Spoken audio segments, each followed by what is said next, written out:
At the end of the previous session, we discussed the difference between ability and attainment.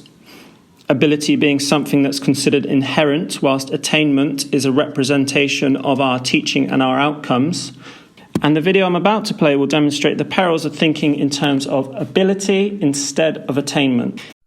Training fleas requires a glass jar with a lid. The fleas are placed inside the jar and the lid is then sealed. They are left undisturbed for 3 days. Then, when the jar is opened, the fleas will not jump out. In fact, the fleas will never jump higher than the level set by the lid. Their behaviour is now set for the rest of their lives.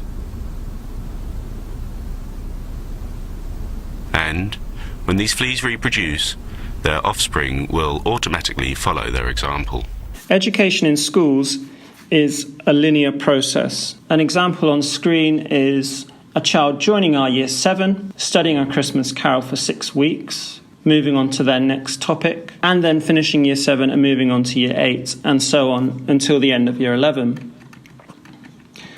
But it's important to note that learning is not a linear process. Learning is more like a growth spurt, So despite the linear structures in place in education in schools in England, we have to understand that learning is more like a growth spurt, and children's abilities to learn develop at differing rates.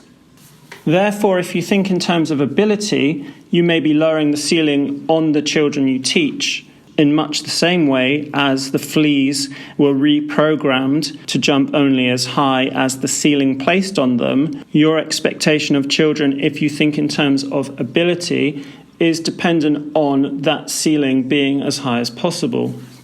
So if we know that learning's not a linear process, and if we understand that children have learning growth spurts, one of the key questions for you to consider is how you sequence learning for the children who haven't yet had that cognitive growth spurt.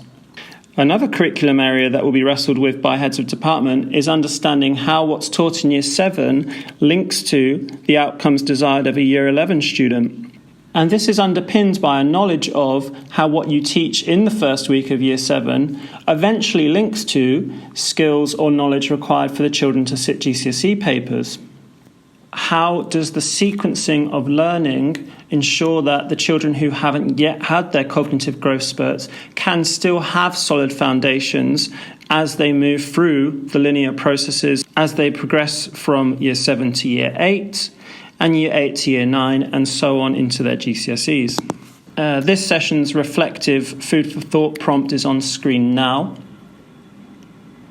And my question, and we've all experienced high stress responses to teaching children with SEND, is a question about self-efficacy and how you go about developing your skills for working with certain groups of children.